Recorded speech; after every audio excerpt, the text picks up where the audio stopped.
Welcome back, everyone, to the Cancel for Maintenance podcast. We talk about the non-glamorous, gritty life of aircraft maintenance. My name is Six. And I'm MVP. And we got our man Shoreline in the back just monitoring our audio to make sure we don't booger this up. Our goal throughout the podcast is to lend some knowledge, give you guys some insights on what aircraft mechanics do. And hopefully with all this passing and couple of jokes and whatnot, that we give you enough knowledge to not make the same mistakes as us, and also to give a little bit of relief in your day so we don't have any mishaps. Call it your weekly therapy session. Yes. It's like therapy. That's what for it mechanics. Is for us. It definitely works for us. Hopefully it works for you too. Today we are actually all split different ways. We're all doing either road trips, work trips, some life on the road action. MVP himself is on the road, so is Shoreline. So we're kind of like in the room, not in the room. But so if the audio kind of sounds scratchy or less than normal, just know it's because we're split so far apart from each other and we're doing this while we're on the road. So we are apologizing in advance. Yeah, sorry about the terrible quality. I mean, my voice is horrendous to listen to begin with, but it might be a little worse now. Shoreline's going to work his sound magic and make us sound as presentable as possible. Yeah.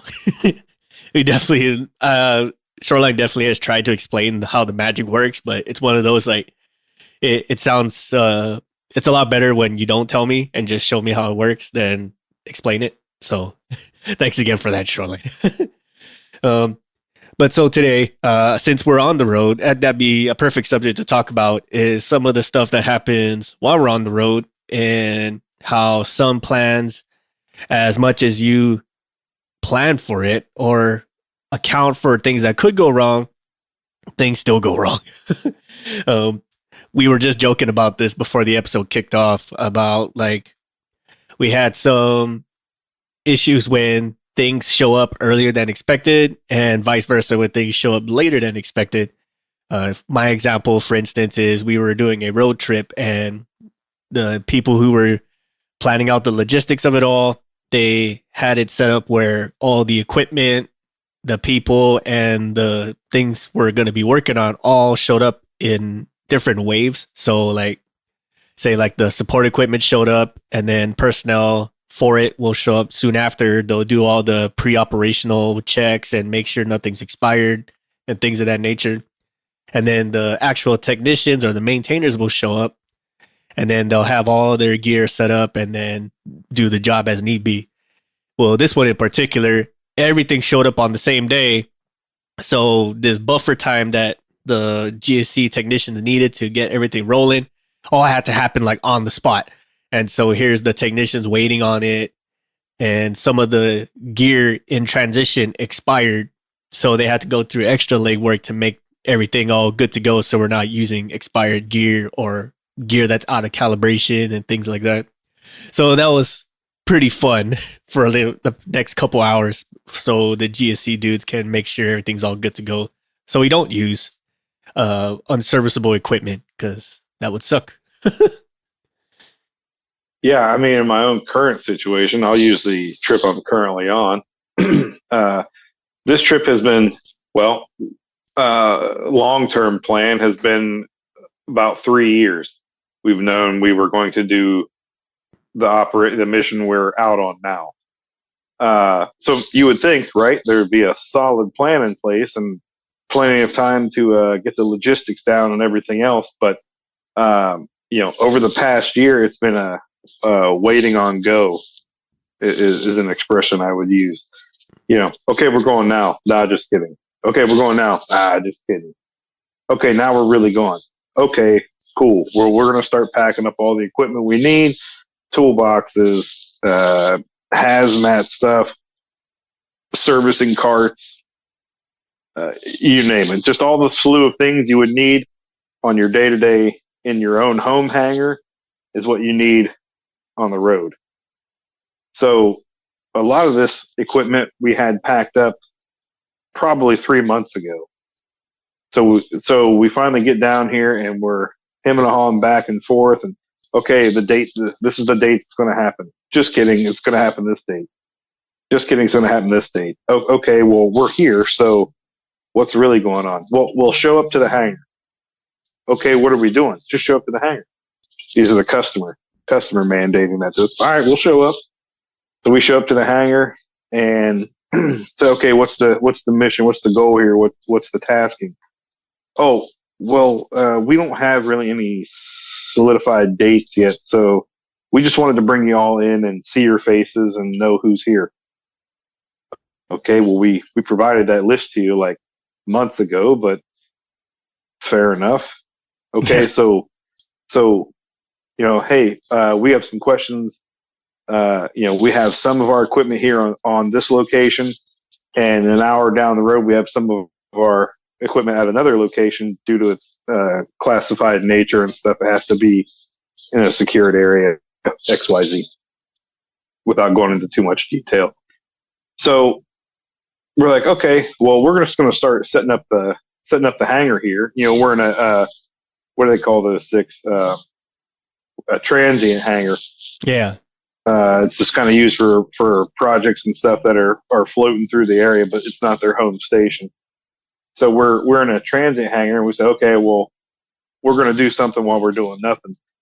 So we start, moving the support equipment around in the hangar, and moving things around so we can, fit the aircraft inside, and kind of stage things so we know we've got everything in place and we're ready to go. Well, we get in trouble because the customer says, well, why are you moving all that stuff around? It's not, the aircraft's not even here. Yeah, we're planning ahead for it. Well, but I don't want you to move my stuff. But your stuff's in the way. Well, okay, all right, fine. We're going to unpack our tools. Well, no, if you unpack your tools, that's going to be more stuff that's out here in the way. Yeah, but this is all in support of your project. Well, don't unpack your stuff. Okay, fair enough. So that was a wash of a day. So we come back to the hotel, and then that night, customer says, hey, everybody show up again tomorrow morning. Okay, we'll show up again tomorrow morning. So we show up, and they're like, hey, you guys can move everything around now and unpack your stuff. Is this kind of power trip you playing on me right now? Yeah, right. So where I'm going, this is a long story, but where I'm going with this is we get into we finally start unpacking all of our stuff, and we got mechanics going through certain things, we got avionics going through certain things, we got airframers going through certain things, and we got myself and my counterpart going through our stuff.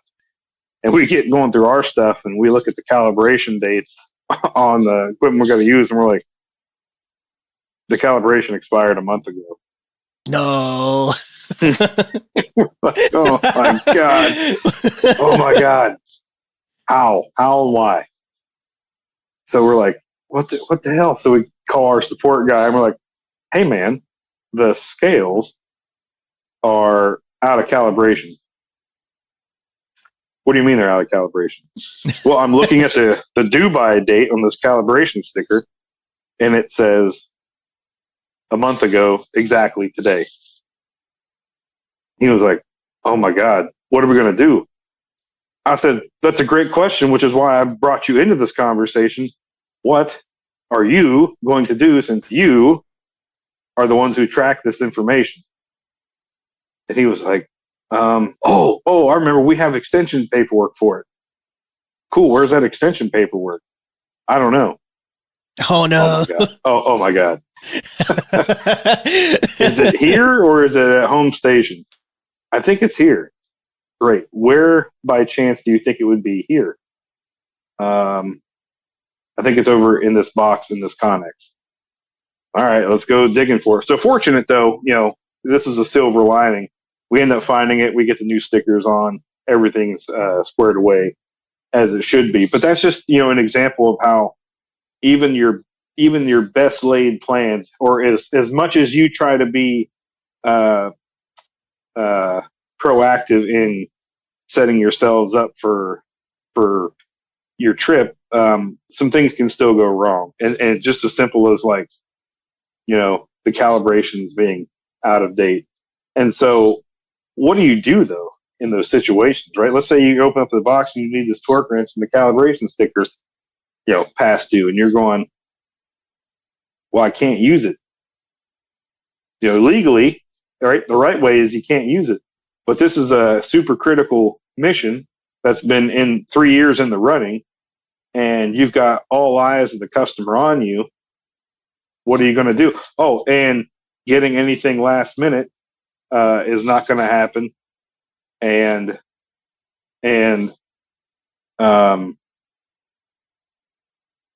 there's no way to get a replacement in time.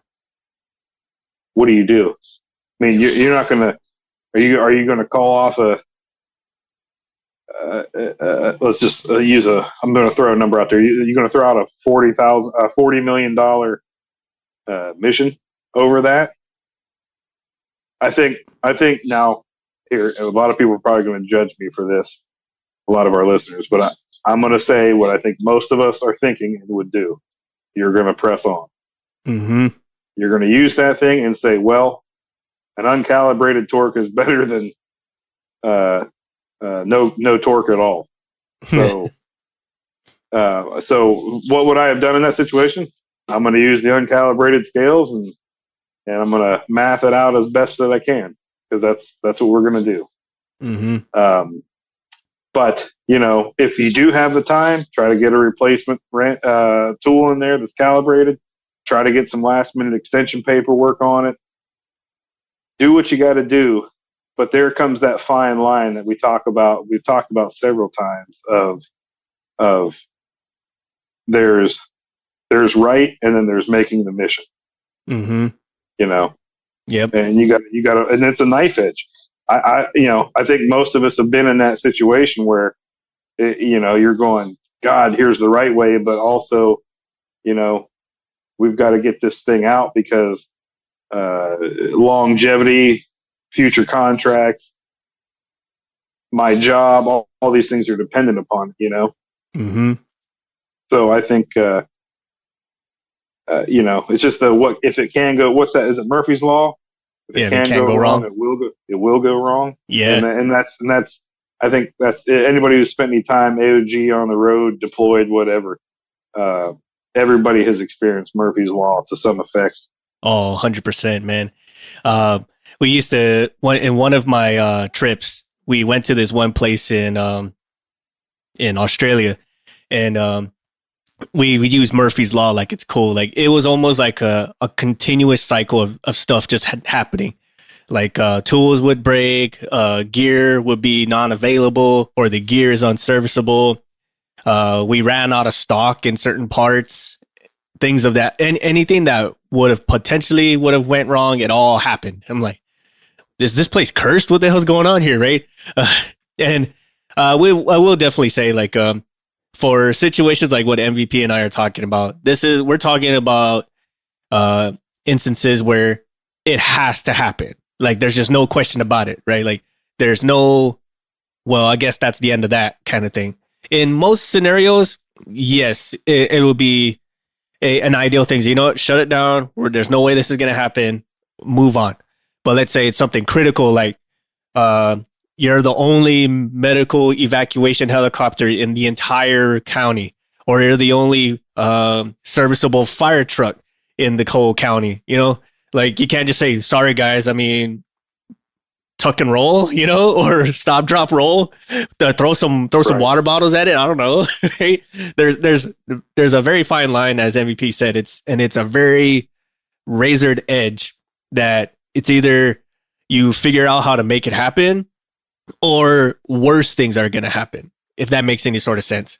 Now, everyone else will be attacking us here right now. Like, no, like there is nothing so critical where it can't just wait till another day. And in most cases, we make that decision too. Like, I don't care. Like, it's not so pressing where we can cut corners to make it happen. But again, like, there's some scenarios where it's so severe, it's so critical that these things happen, that in some cases decisions got to be made. Now, luckily things worked out where it did not have to go that route, and there's so many workarounds that we could use other than just saying, okay, let's just use defunct equipment and see what happens. There's always a way to innovate to make things work in such a way where we're not using fuckery. However, there's a good chance like that workaround is another questionable means, if that makes any sort of sense. Like we don't have the right size socket to do something, so instead of trying to find a vendor that's rated for that kind of socket, we just get the ones that's the next size up, and then try to figure out a way to kind of wedge stuff so it gives just enough grab for us to do the proper the torque or whatever on it, which we have done.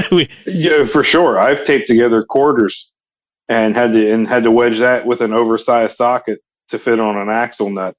Yeah. I mean, judge me all you want, listeners, but work's got to get done.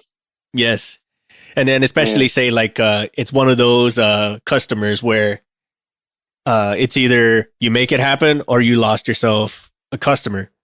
And depending, like especially for AOG, like your one customer can be your only one for weeks on end, months on end, and you can make the right call and say, fuck you, we're not going to do it. But, you know what I mean? Like that could be your only work for the next 6 months. Well, and I will say this for the AOG side too, right? Because oftentimes as an AOG mechanic, you are working by yourself. Yes. You're a road dog, and you're a lone wolf out there. And customers in that industry, in that side of aviation, maintenance control, they learn who individual mechanics are across the country. And when they have their aircraft in an area where you are, they will reach out for you by name. I've witnessed it. I've experienced it. And I'm telling you, they know who are the go-getters and who are the mission makers. Mm-hmm. And so sometimes you do have to tape some quarters together to make it happen. Mm-hmm. And does maintenance control care? Not really. As long as their bird's ready for that revenue flight at 8 a.m., mm-hmm. that's kind of what they care. Now, do they want it done safely and by the manual? Sure, they do. But they're also taking your word as a aircraft maintenance professional that they're trusting you and your abilities. Mm-hmm. And that's just kind of what has to happen. Yep. It's kind of weird. I'm having this conflicting internal dialogue with myself right now, right? And it's almost saying condemning things while trying to preach doing the right things at the same time. Yeah, it's a struggle. But I mean, I think many of us who have been in the industry long enough, we've all been put in those situations. Now, I can tell you, somebody can say, well, revenue flight or not, my name's going on, and I'm doing it the right way, and that is fine. That is 100% correct and accurate. But I promise you, enough missed revenue flights because you don't have the right tools, you will find yourself out of a job. Mm-hmm. And that's not because you weren't doing it the right way. But if people go, here's what these customers know. They don't know the maintenance you do. So if you go out there and every time they call you for a job and you say, well, I can't do this because I don't have the right tool, they're going to go, what mechanic doesn't have the tools to do the jobs they need?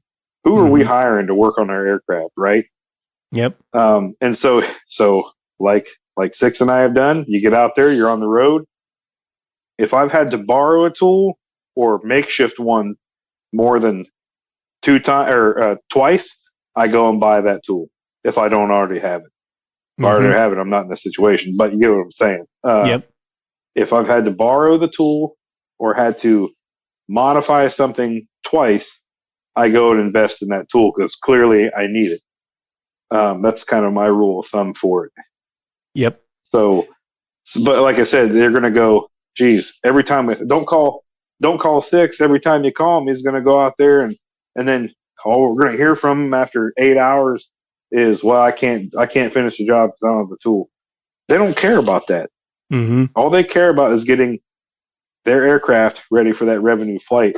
They've hired you to take care of the maintenance side of things. That they've washed their hands of the maintenance. That's on you.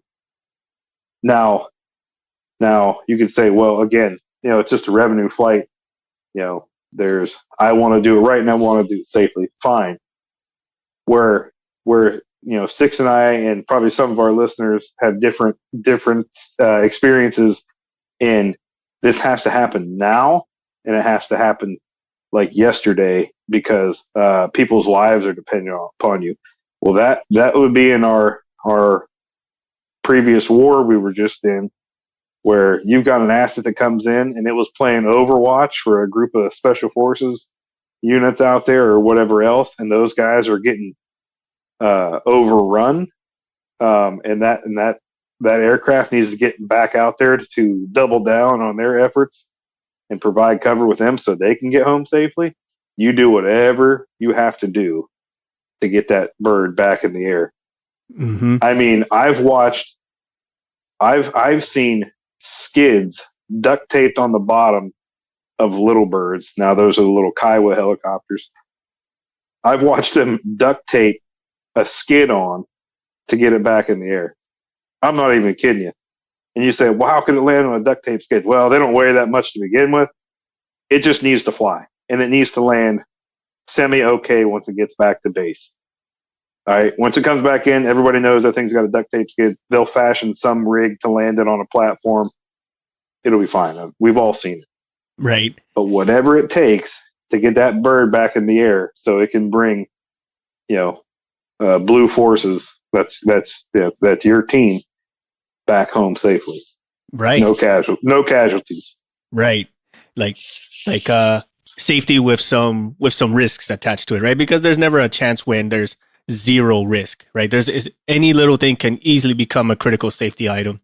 And that's one of those things that we really want to mention is there's times when you can stray away from the norm, and there's times when you don't. And what we're saying is this has to happen. This must happen. This will happen, or the consequences otherwise are going to be much worse. That's what we're trying to say. And we've all been there, especially guys who've been AOG. If you had to have done some high level visibility mission or it's one of those, you're the only one that can provide this kind of work. We mentioned, with military applications, we also mentioned emergency applications. If those things take a dump, then we asked out how many people in the long run. And imagine you're having a stroke, or a family member's having a stroke. You call the ambulance and they say, sorry, we can't get to you because there's no ambulances around. You'd be legitimately pissed, right? You'd be freaking suing the county and shit. Why the hell is there no ambulance that's ready to service my area or something like that, right? And let's say your personal vehicle or something is not going to cut the cheese as far as getting your stroking family member to the nearest hospital or whatever. It's one of those scenarios where the decision to press on or the decision to make things happen really tests your problem solving ability as a technician. And I feel that's one of those things where that gets exploited a lot, is because we as technicians, especially on the road or when you're in a small team that has to make do with what's around, that they see us making those kind of risk-based snap decisions to make things happen. And they start thinking that as, okay, that's normal now. We can incorporate that into our mix. We can just expect them to do that all the time. That's when we pump the brakes, because we did this one time. That doesn't mean that we can do this all the time. But we've all been there. We've seen it. And MVP has given this example plenty of times. We just made it work because it had to happen. And instead of other individuals seeing that as a potential signal to make things better, They just say, "Oh well, just keep going until the wheels fall off, and then maybe we'll address it." Like for like MVP's example with using a pair of pliers for the gas pedal, or the brake pedal for a tug. Yeah, it was a throttle cable, but yeah. Yeah. Like, come on. I mean, we made it work because it had to happen, but don't take that as like, okay, let's just keep going this route until the wheels fall off. Like, no, no, no, no, no. Right. And I think that turns into what we do in our more recent lives, is when people ask for variances or to stray away from the norm when things don't go their way. It's okay if that's like a one-off, like it's something that has to happen. It's in the best interest of both the customer and the company or the organization that's making it happen. To redo it otherwise would be way too costly for everybody involved. Then maybe. But if this starts to become the norm, like, okay, we have this problem again, or we're continually having this problem, then there's an issue here. Like, why is this continuing to happen? Why is this continuing to be a problem? Why haven't you fixed it yet? And then it start raises hairs. And the reason why this ties in, especially on the road, is because like my experiences, for example, is like whenever we do major road trips or long road trips, we always somehow find ourselves doing things as if it was our first time doing it. Like every time is our first time. Like why haven't we learned our lesson from these things yet? Like, why do we continue to make the same mistakes over and over and over again? Well, because oftentimes fixing our mistakes involves spending money, and nobody wants to spend money, whether it's a private company or the federal government. Nobody wants to spend the money. So we're back to that. You made it work before, make it work again. And you're like, well, we could expedite and decrease downtimes if we just had this tool. And you're like, yeah, but that would save us money in the long run. But you're asking me to spend 25 grand now on this special equipment. Yes, but you'll save 250 in the end. All I see is 25 grand now. That's unfortunate. That's how it's viewed, but it is what it is. Now, I want to go back real quick. Six, you touched on something.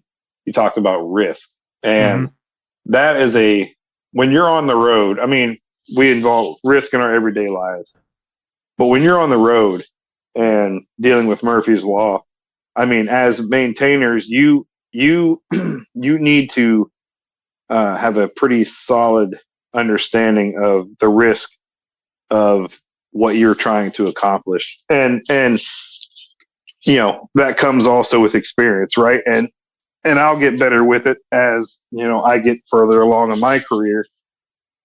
But you have to have an understanding. Okay, we need to do this job, but I don't have whatever equipment I need or tooling I need to do the job. So you go, okay, I can make it happen, but here's the pros and cons. Pros, I can get the job done, but cons, I'm not actually able to verify the torque with a calibrated piece of equipment or whatever.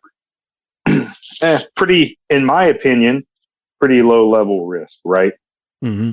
But nobody's asking you to do something you're not comfortable with. But it's also different too, right? So know your risk, right? What it is you're trying to do.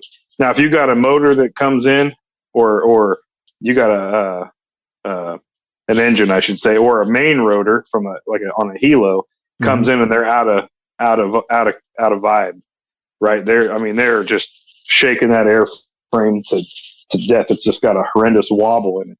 If it's an engine, you don't know if you have a cracked fan blades and that's about ready to let go and shell out the whole motor. Like, that's a pretty big risk. I don't think anybody would fault you and say, hey, I did a vibe check and this thing is garbage. I recommend removing the engine and sending back to the OEM for further inspection, because that risk is okay. Well, I'm gonna just sign it off and we'll see how it does after the next flight. Well, 3 hours into a 5-hour flight, that motor shells itself out. Now they're emergency landing. That's pretty high risk. I wouldn't go on that one. But a low risk to me would be like, hey, one of our nav units is out. Oh, okay. Well, it's one of three, so the other two are still working. Yeah, I'm good to sign off. Put that on the MEL list and send her away. Right. So just know kind of what it is that the system that you're working on, what you're trying to get done, and the severity of the mission. Right? Are people's lives dependent on it? Is it a pretty big pretty big job for the company? Meaning like, hey, it's our main customer who pays 85% of our bills, and could generate a new customer, or could it be, hey, we got to really show it out big because this might be a whole new contract for us. Know your risk.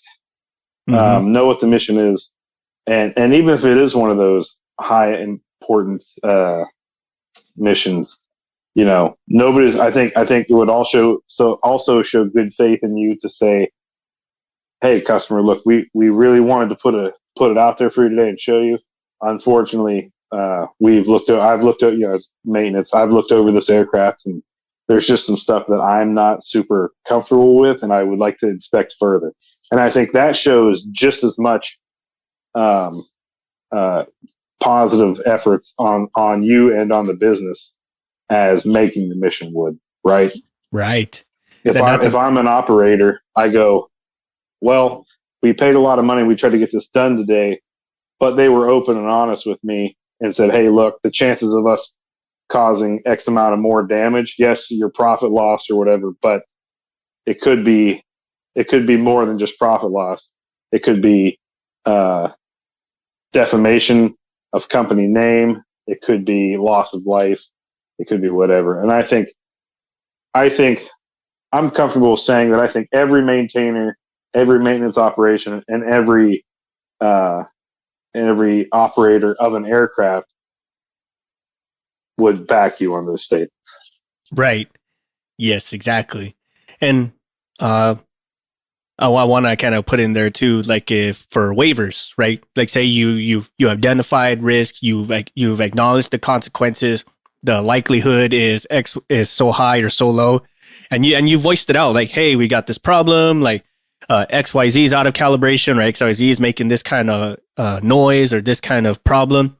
And if the powers that be, like the customer or whoever the decision making authority says, you know what, scratch it on a waiver, call it good. Okay, whatever. We joked about this some episodes ago. I want to say it was like episode 1 or episode 2 where we say like waivers cure all, man. Like if you signed off a waiver saying you accept the risk or you accept the issues or the as is condition, I'm cool with it. It's like, all right, it's not my problem no more, right? Just know I voiced my concern. I voiced what we could do or what we can possibly do, your pros and cons, your options, say, and you chose the most risky one. Like, that's on you. That's that's not my problem now. Like I've done my due diligence, right?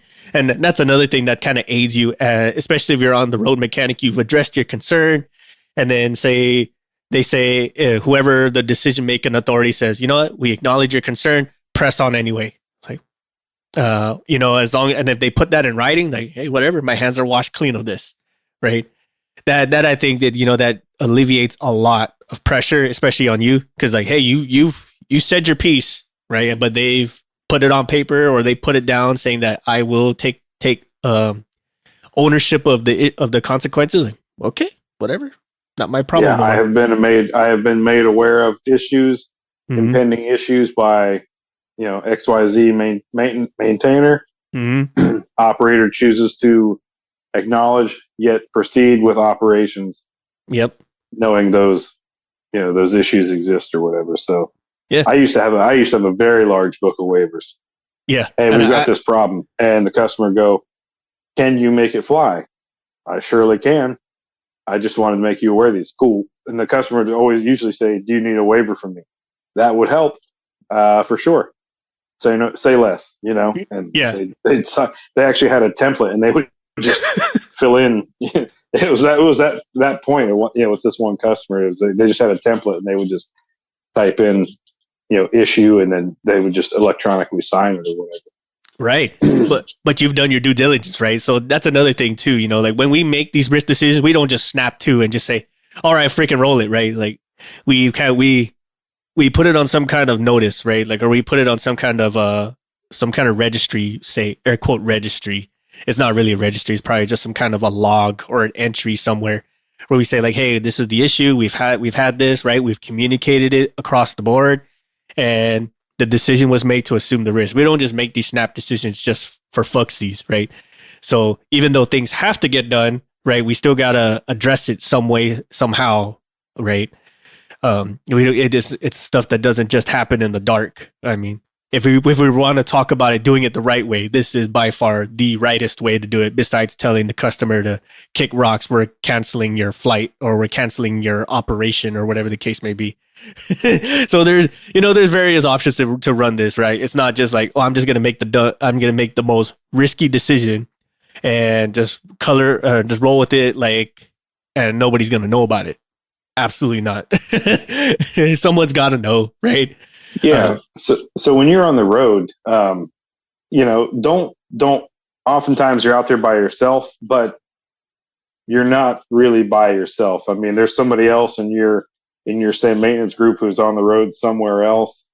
Call the customer. I would say maybe the customer would be my last call, but I would call, one of my peers who's on the road too.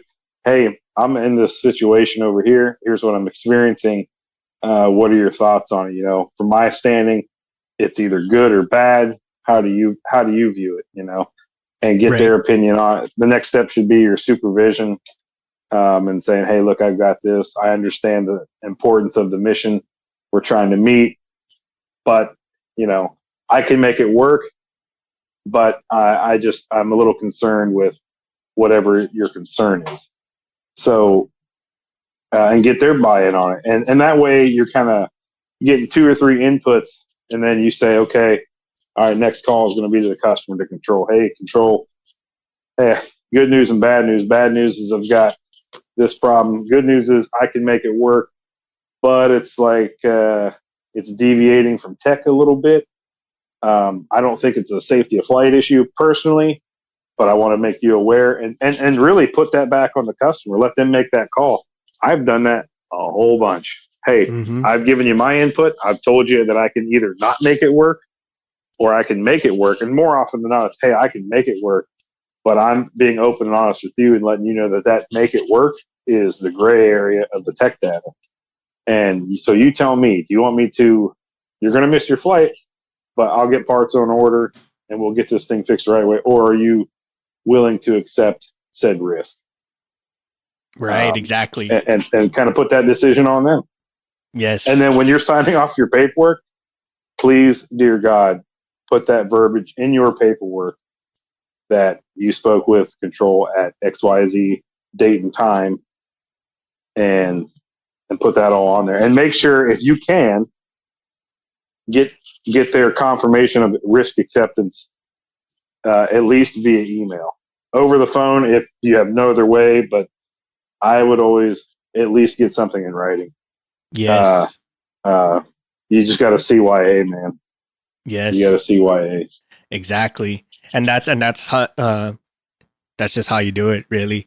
We got kind of emotional on this one because this is a lot of stuff that happens almost all the time when you're on the road. Almost all the time. There's going to be some kind of issue, and especially if you're away from your home station or your home maintenance area, it's going to be one of those, we don't have everything on hand right now, and it's going to cause XYZ delay. It's going to cost this much, and either some bargaining happens when they can talk to a nearby station if they can lend you some stuff, or another mechanic can meet you on the road somewhere and hand it off to you or something.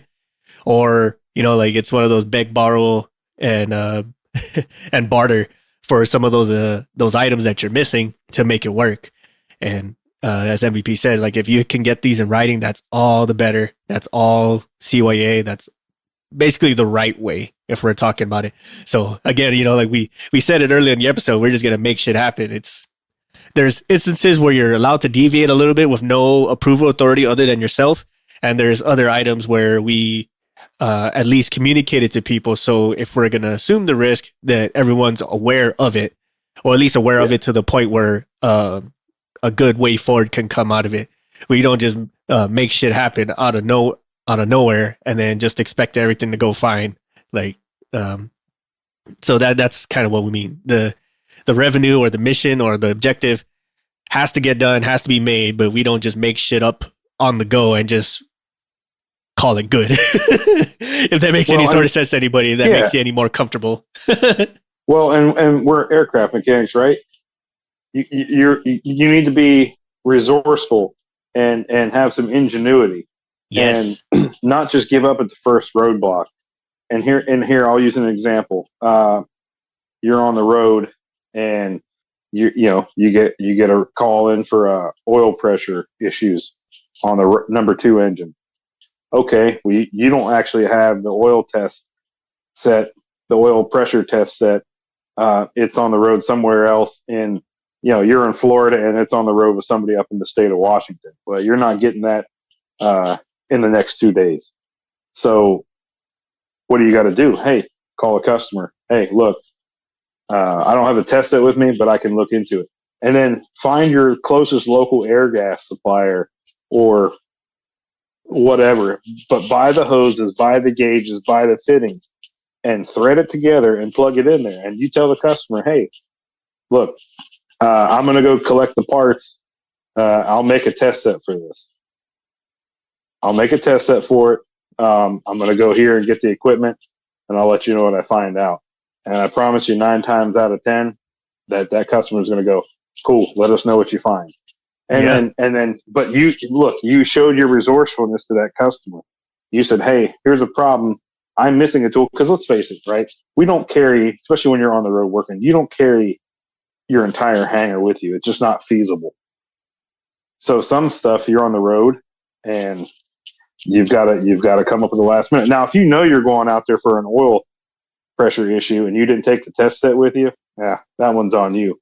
But if you went out for like a maintenance checklist and a tire change, and while you were out there, you got a last minute call for an oil pressure issue, okay, that one's a little more understandable. So, but put your test set together, get out there, figure out what's going on, get the customer their jet greened up and back in service. And on a positive note, you just got yourself a test set paid for by that customer.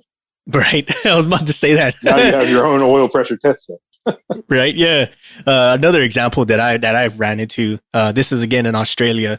We had some scheduled inspections that we had to do. It was for these specialty washers that were on the helicopter, and we pulled them, we checked them, and all of them were bad. And we're like, well, shit. Like we weren't expecting these to go bad, and the nearest place that could give us replacements of these was 5 countries away. And they didn't have enough in stock for us to replace all of them. And so we're like, oh shit, well these planes got to fly. So what the hell do we do? And we went shopping around everywhere in Australia for an OEM substitute for these washers. And we checked everywhere, man. Like the hardware stores, which we knew weren't going to be there, but we checked anyway. And in the midst of looking, we found this one aviation repair station that just so happened to have a bunch of these in stock, just randomly. I don't even know why they had them, but it just fit the bill just enough for us to get like some kind of a waiver from the flight authorities that can sign off on these things. Like, hey, we got these washers. They're in the substitute, but they're not in our manuals. But they're OEM substitutes. Can we use these? And probably like in the next 2 hours, we were getting some kind of sign off saying, yes, go ahead, use these washers. And we slapped them on, called it good, and moved on with life. And then eventually we would get these new ones from our home station and replace them as needed. It's just in case someone just had a hair up their ass and said like, no, I want you to use our OEM washers instead of these substitutes. But we were super lucky that this one Australian repair station so happened to have these. And I don't remember what kind of aircraft they had in there. I just remember they're saying, oh yeah, we got a bunch of these. I'm like, I had a whole box full of them. Like, I don't know why you have these, but thank you. Right. And it's not as dramatic as MVP's example of making your own test set from scratch, but it's one of those resourcefulness. As we said, like you. I think that's one of the many traits a technician must have is having that creativity to come up with solutions. And some of them might be a little janky at first, or some of them are just so innovative that, you know what, this should become a standard issue thing. And that's kind of like how some tooling is made. Like one guy or one person just kind of ghetto rig something together in their back shop, and everyone finds out it works. Then someone gets smart, throws some money to it, and has some kind of big name tooling company make one, like fabricate one from scratch. And then what caused this ghetto rig to be like maybe $150 is now $10,000 in manufactured parts. But hey, it's legal now. Right? Yeah, and you know, Six, you brought something when you mentioned about hitting that Australian repair station up. I mean, when you're out on the road, hey, there's mechanics at every airfield. So just pop into one of the local FBO repair spots there, and just ask those guys, hey, I'm here. Hey guys, I'm not from here. I'm from up at whatever airport, but I'm down here for work, and I got to change out a main. Can I borrow your bottle jack? You know, to do my job. and 9 times out of 10, maybe 8 times out of 10, you know, they'll just let you use it for nothing and whatever. But I've ran into situations where they're like, well, it's a rental fee. Okay, what's the rental fee? $200 an hour. Okay, sure. And you pay with the company card or whatever else, and you do that. And then I've been flat out told no. Well, why did that company call you to have you do that job when they know we're here? No idea, Jack. I'm just here, and I got turned on for this work order. So you do find your salty individuals out there still amongst our ranks that feel like they're getting work taken away from them by you, and you know they're going to make your job a little bit harder by not helping you. But I think you know, majority of us in the industry are pretty upstanding folks, and we'd help each other out regardless of who we work for. Right. Yeah. And that's another reason why I love the aviation community, is because like it's such a small, tight knit group that if you voice your concerns in a well enough way, right, you build those relationships and those networks that, depending on the situation, they might just be able to give you a freebie, you know, like, hey, sure, just normally this will cost X amount, but you know, we trust you, we know your trend of performance, so you know, we're okay letting this slide for once in a while. You know, I wouldn't abuse that for sure, but you know, things like that, you know, those tight knit networks can actually help out in the long run. And that's another reason why we highly suggest for everyone to air quote make friends, right? To build those networks, build those relationships, give value where needed, because those things may or will pay off in the long run. Like example of us, like having those gauges, having those innovative solutions, or having just being able to think outside the box to make things work. And with that kind of reputation building, then that helps spreads the network, helps spreads the knowledge. It helps bring in revenue, bring in customers, and it builds that reliability that whenever these people are on the job, or whenever aircraft mechanics are on the job, we know it's going to get done in the best way possible. So it got me all emotional just now, man. You know, like what we think is like not shady, but it's creative. Like when the solution is very creative and out of the box, it really brings that fulfillment piece out of you when your innovation works, or your creativity to come up with a solution works, and then people trust you to that effect. Like, we know when we stick this person on the job, the shit's gonna get done one way or another. And seeing that thing take off and land safely, that's probably like one of the biggest fulfillments we as aircraft mechanics have. So, man, yep. Getting all emotional here. You know, any further thoughts about this one, MVP? No, you know, the best layout plans can still be grenaded. So just know that while you're on the road, if it can happen, it will, and just be as adaptive as you can and as resourceful as you can to not only showcase your own skill set, but to show to yourself and to your peers, but to show it to your customer as well. Absolutely. And let us know what you think, right? Like, do you feel we were way off base in the beginning of the episode? Have you guys, what kind of situations were you put in where you had to make a snap/creative decision? What were your solutions? Was it ever solved? Did the organization learn their lesson, or just kind of thought the idea of like, you know what, let's just keep on coloring the way you have, making it work however you have, and we'll get to it when we get to it to resolve that issue? Let us know. Let us know in the comments. Let us know in our social media networks. Send us an email. Whichever way is the easiest way for you to get a hold of us. We will say the absolute best way to converse with us on the reg is to join our Patreon and hop on Discord. We are on there all the time. We share some stories and trade knowledge with our patrons. They teach us some stuff. We teach them some stuff. Sometimes we vent about all sorts of issues, be it our work life or games or whatever. It's a good time. Like that'd be by far the best way to get a hold of us. And speaking of which, we're once again happy to have our patrons support us and just lend us some knowledge that we've been desperately needing, along with their support, obviously. So again, like that's the best way to get with us. And let us know your thoughts on all of it. Leave us a review. Tell us what you think. All that sorts. And on that note, also be able to check out our comics too. Like we've got some stuff lined up where we showcase some of the stuff we're talking about on the show, and some of which we made ourselves laugh about it. Yeah, the one that just came back to us today from the artist. That one's pretty funny. I don't think it's uploaded yet to top us, but I was making the sounds in my head as I was reading it. Right. So, same here. Hopefully you all do the same thing when you read it. Right. Most definitely. Again, like hit us up, send us reviews, check us out on Tap Us for our comics. And then if you want to converse with us even more, support us on Patreon and join our Discord. On that note, thanks again, everyone, for listening. We'll catch you again next time. Bye, everybody.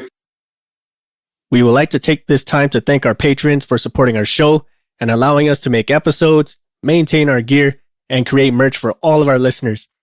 With special thanks to Erica Lamont, Chris Hawkins, Eric Shaw, Dan Schubert, Ryan Frushauer, Kyle Keir, Mike Sherwood, Caleb Stockhill, and Jennifer Brofer.